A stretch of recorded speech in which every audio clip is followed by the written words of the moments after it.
മഴക്കുറവ് മൂലം നീരൊഴുക്ക് കുറഞ്ഞതോടെ ജില്ലയിലെ KSEB ഡാമുകളിലെ ജലനിരപ്പ് മുൻവർഷത്തെ അപേക്ഷിച്ച് ഗണ്യമായി താഴ്ന്നതായി റിപ്പോർട്ട്. ഇടുക്കി ലൈവ് വാർത്തകൾ നിങ്ങൾക്കായി അവതരിപ്പിക്കുന്നത്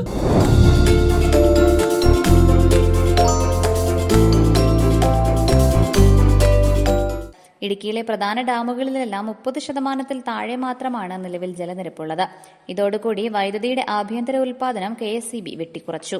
എൽനിനോ പ്രതിഭാസത്തെ തുടർന്നുള്ള കാലാവസ്ഥാ വ്യതിയാനം സംസ്ഥാനത്തെ അണക്കെട്ടുകളിലെ ജലനിരപ്പിനെ സാരമായി ബാധിച്ചതായി കണക്കുകൾ.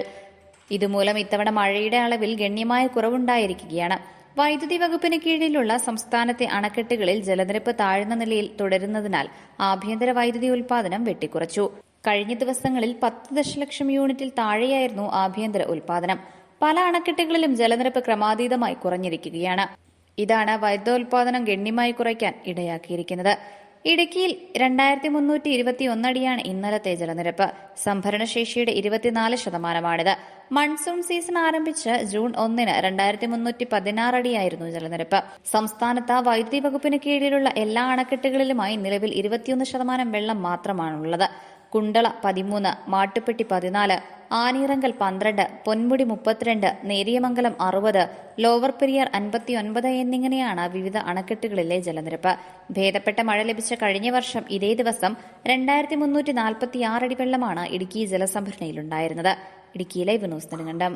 ഇടുക്കി ലൈവ് വാർത്തകൾ നിങ്ങൾക്കായി അവതരിപ്പിക്കുന്നത് നമ്മുടെ നിർഗുണം ചേട്ടനല്ലേ? നിർഗുണം ചേട്ടാ, നിർഗുണം ചേട്ടോ, ചേട്ടോ, ചേട്ടാ, ഇയാള് തന്നെ മിണ്ടാത്ത ചേട്ടോ, ചേട്ടോ. യോ, ഇനി ചത്തു കുത്തിയിരിക്കുന്നത് വല്ലതും ആണോ? ദൈവമേ, യോ, നിർഗുണം ചേട്ടാ, അയ്യോ, പേടിപ്പിച്ച് കളഞ്ഞിലാണോ നോത്തെ? എന്നെ കോപ്പിലെ പരിപാടി കാണിച്ച് ചേട്ടന് എന്നാ കാണിക്കുമായിരുന്നു? വിളിച്ചിട്ടാണെങ്കിൽ കേട്ടതുമില്ല. കണ്ണെന്ന് അങ്ങോട്ടോ ഇങ്ങോട്ടോ ചിമ്മിയാല് മീനെ കിട്ടിയാല. എന്നിട്ട് ചേട്ടൻ ഒരു കണഞ്ഞോനെങ്കിലും കിട്ടിയോ? എന്റെ പൊന്നു നിർഗുണം ചേട്ടാ, നിങ്ങൾ ഈ വെയിലും കൊണ്ട് ഇവിടെ നട്ടുകുത്തിയിരിക്കുന്നത് പോലെ ഇരിക്കേണ്ട വല്ല കാര്യമുണ്ടോ? നിങ്ങൾ ആ ഹൈറേഞ്ച് വിലാസിലോട്ട് ചെല്ലു. അവിടെയാണെങ്കിൽ രാവിലെ വള്ളക്കാരുടെ നിന്ന് മേടിക്കുന്ന മീനെ ഉച്ചയ്ക്ക് തീമേശല, പിന്നെ കിടിലം വൈബും. എന്നാ വാടാനത്തെ നമുക്ക് ഹൈറേഞ്ച് വില്ലാസിലേക്ക് പോകാം.